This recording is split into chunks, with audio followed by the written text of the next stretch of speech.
Hey, everybody. Welcome in to the Locked On Vikings postcast.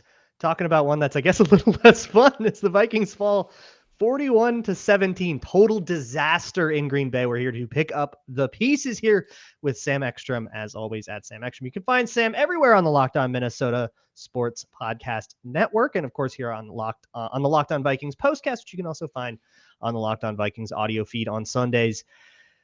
So, Sam, full disclosure from me. Hey. All right. I missed this one. Lucky I you. was, yeah. I had tickets to a game at SoFi Stadium, and then it got flexed into the same time slot as Vikings Packers. I thought I was going to be able to finish Vikings Packers, get a postcast out, run off to the stadium, and then they turned out to be at the same time. So I had to miss this one. Good one to miss, it sounds like. But I have a whole bunch of questions for you. I'm going to need you to fill me in on how this one went, because I don't really know anything. So first off, I guess the first thing I have to ask you is, did we have a mutiny against the equipment manager re 7-point cleats? What is the deal with that? I'm seeing that all over Twitter. What is the deal with cleats? Yeah, so this was evident from the start. The Vikings and Packers were playing on a Soldier Field turf. It was bad. Okay.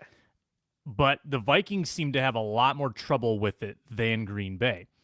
And from the reporting that's come out of Lambeau, and I wasn't there today, it sounds like there was a notice that players should wear 7-stud cleats, but they didn't require them. They just strongly suggested it. They didn't want to tell a player, absolutely, you can't wear these cleats. Well, it turned out that players were switching mid-game because they couldn't keep their footing. That included Justin Jefferson on the second pick of the game, TJ Hawkinson, notably, on an incompletion, and Eric Kendricks for sure once on a third down, where, by the way, the Vikings only had 10 men on the field, but Eric Kendricks could have made a tackle on third down, and he slipped. You play there every year. How do you not know? It was bizarre, man. I bet they had half a dozen slips that affected a play in the game. Man. Now, is that the root cause of a 41-17 beatdown that was at one time 41-3? No. A lot of issues to get to, but I'll answer the question you haven't asked yet. What's the headline?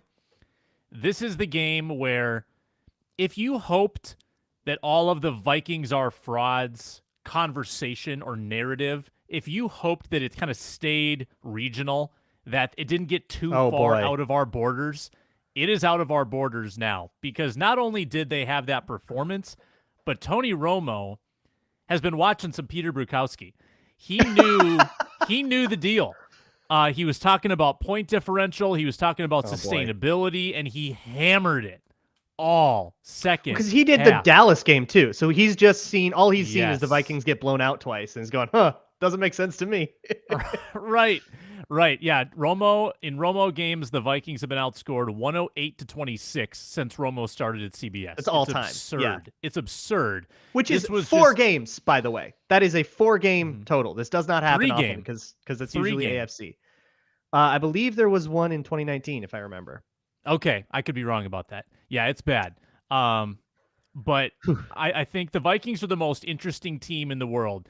We don't always lose, but when we do, we get embarrassed on national TV. Man, it can never just be like, I will say the Detroit loss was just like, they just didn't do quite that well, lost by a couple scores, but it was not like the extreme thing that everybody's going to talk about. But everything else has just been like, God, they don't know how to pick up a football. They don't know how to get the right amount of people on the field. They can't get the right shoes on. I'm surprised somebody didn't show up without pants on. My goodness. Figure out how to play the game. Yeah. It's one thing it's one thing to see, and I've only seen the highlights, so you tell me if I'm off base here, but it's one thing to see, oh man, our corner just got beat by, I think back to 2019 Dallas, and they just got beat by Amari Cooper. Mike Hughes got beat by Amari Cooper. All right, that's what happened. Bad defensive day, and it's okay. But it's another thing to just go you don't beat TCU playing that well, right? If you can't keep your footing, if you can't get the right amount of people on the field, sounds like there were a bunch of procedural penalties, and that's not who the Vikings are. And I think that's where I'm going to come down on this one is if you think that this is the true mean of who the Vikings are, then it's clear you haven't watched much of the Vikings. That doesn't excuse the game at all, but this is very clearly the worst the Vikings have in them, you know? Like if they can't get Easily.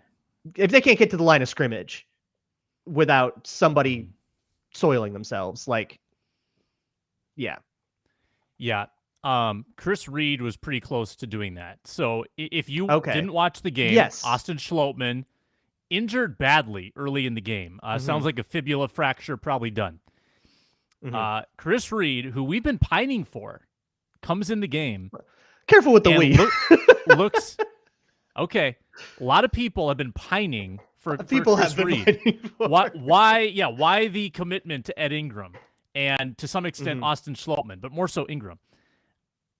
Reed comes in and looks like a Josh Freeman performance at center. It looked like they threw him in this week, and he had never had communication with Kirk Cousins. It looked like he never played on the road before. There were early snaps. There were late snaps. There were delay of games multiple times. It was one of the most hideous center performances I've ever seen. It was astonishingly bad, and I think I can speak for you maybe in saying that it did have me and perhaps you pining for Garrett Bradbury to come back. Well, always. And yeah, maybe for sure. Always, of course. My son, he can do no wrong. Yeah, I mean, it's not J.C. Treader, but it's it's a nice consolation prize. That was another weird subplot of this game, just unable to get the snap off in time or at all. And then, what are you Rodgers doing all day in practice if you can't get the snap Rodgers off? did what Rodgers does too against a couple of younger guys. Like when they caught the Vikings were a little cute. They had a series where Harrison Smith was off the field and Josh Metellus was on. They've done it handful of times this year, and they catch Metellus for a long touchdown. Right. And we were told basically that they were going to do that because of the relative low stakes to this game. So yeah, that's a rest move, and they got caught in it.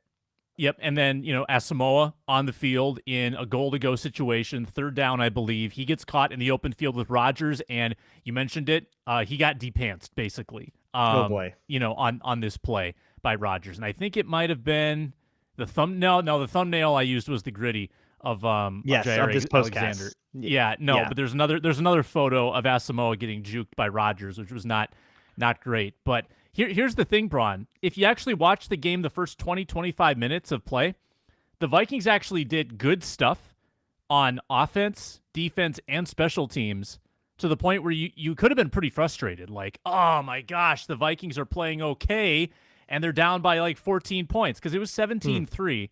And, first half, they enter Green Bay territory 5 times. 5 times. Come away with 3 points. So they moved the ball a little. Special teams, they blocked a punt. Josh Metellus blocks a punt, second week in a row.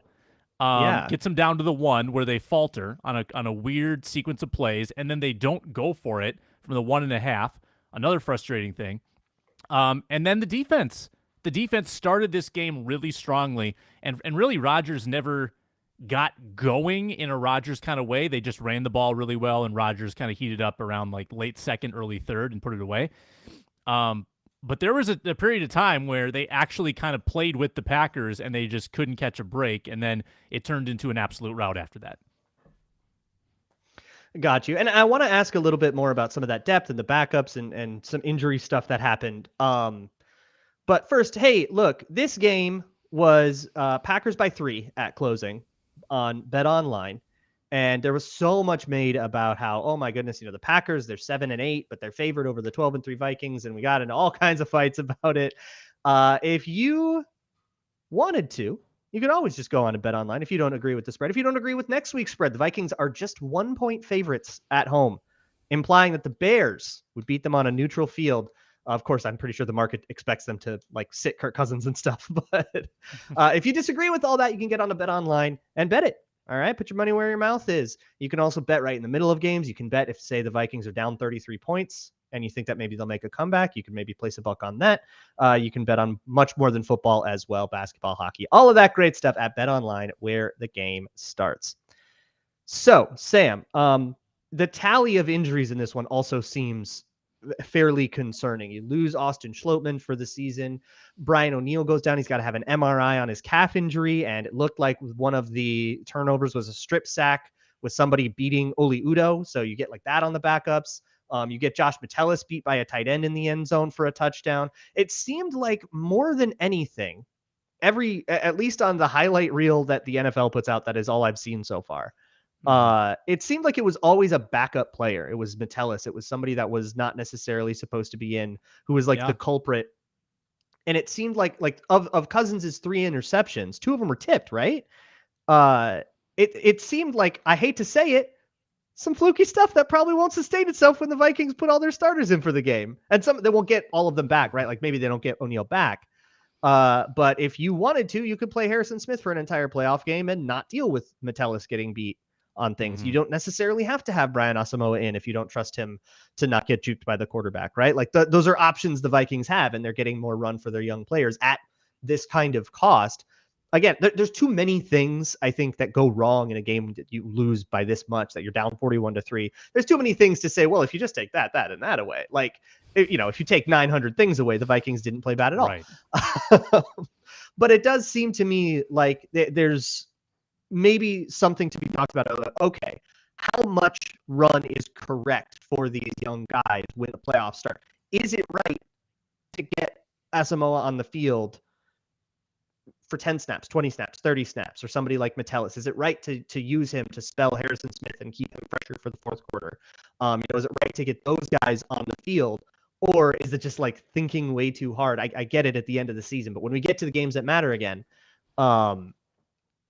is it just thinking too hard and they should just kind of have Harrison Smith play all the snaps and just like whatever on Metellus? Yeah, I feel like if their mindset was that they wanted to be the 1 seed, which I feel like they should have, like they probably should have gone into this game with a playoff-like game plan, right? I mean, knowing full well that the Eagles had lost, and that the 1 seed was attainable with 2 wins and another Eagles slip-up with, a possibly not 100% Jalen Hurts. If that's on the table, I think you play your best guys. You play guys that you trust in this game. And they didn't maybe do that. I think they've alluded to wanting to get some younger guys some run.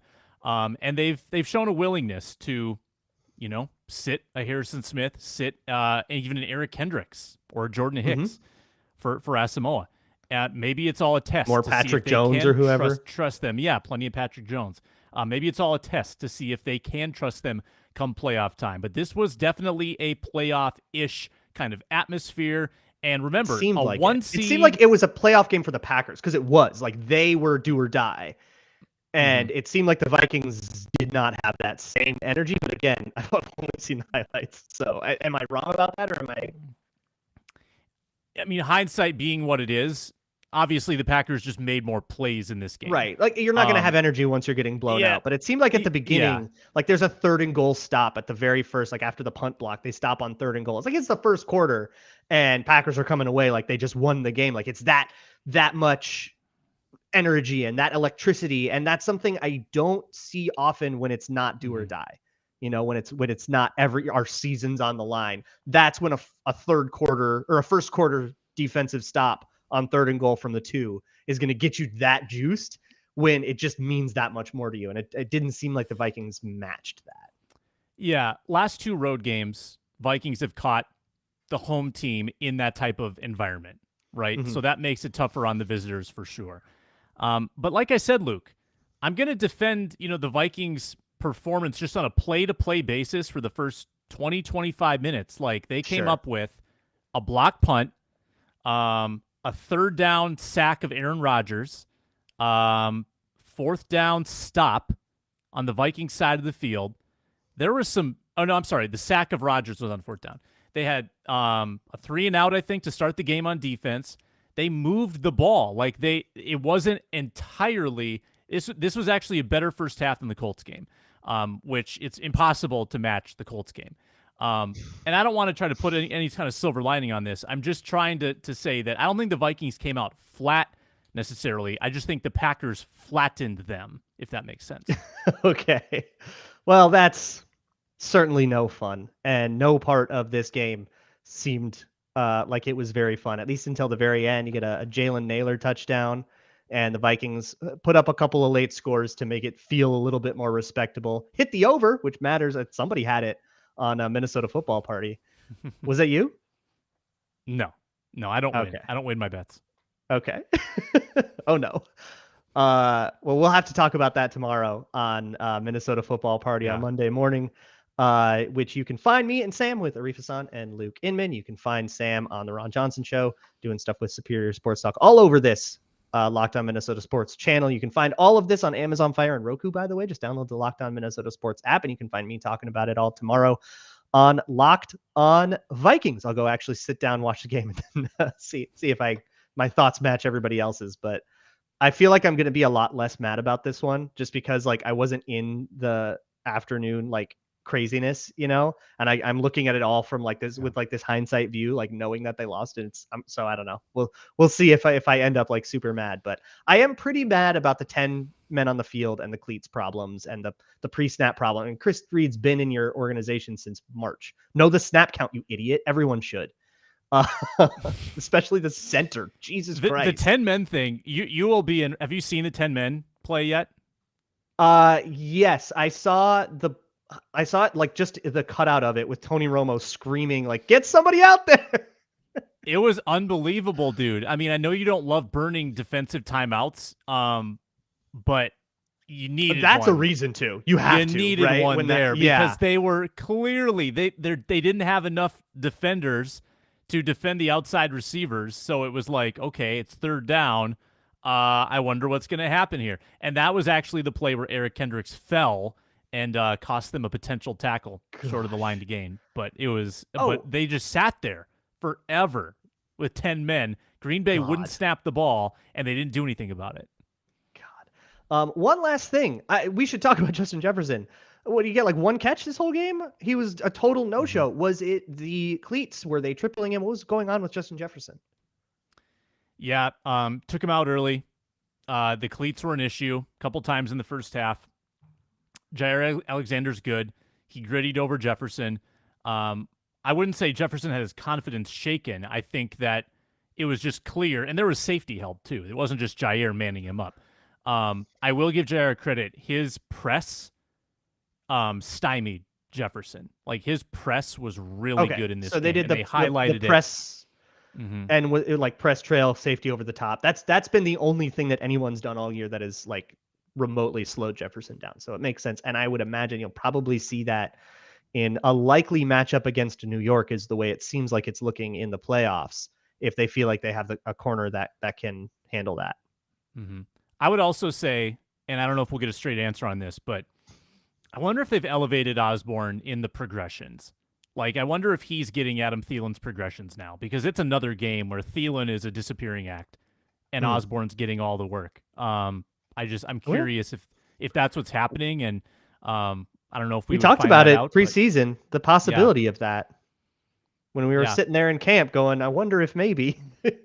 Osborne, bright spot. Duke Shelley, bright spot. Naylor, bright spot. And you might get to play Daniel Jones again, bright spot. Well, yeah. Here's to hoping, because we all know that scrambling quarterbacks are absolutely the Vikings' wheelhouse. Catch us all on other stuff all week, all right? For Sam, I am Luke, and let's hope for a better one next